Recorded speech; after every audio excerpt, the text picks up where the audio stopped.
So in this Realtor.ca tutorial video, I am going to be showing you guys how to edit the year built filter of a home here on Realtor.ca. So you open up Realtor.ca, you have your location selected once that is done, and you want to edit the year that the house was built, for example.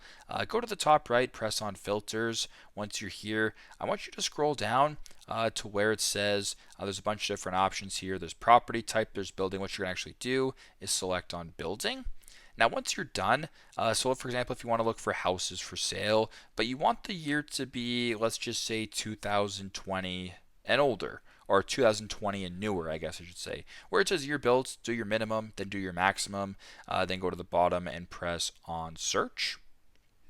Once you're here, what you're now going to be seeing is a whole bunch of different listings that are in regards to the year built. So I have from 2020 onwards. So all of these will be homes that are relatively newer. So very simple, very straightforward. This is how to edit the year built filter here on Realtor.ca. Thanks again for watching, and I hope this video helps.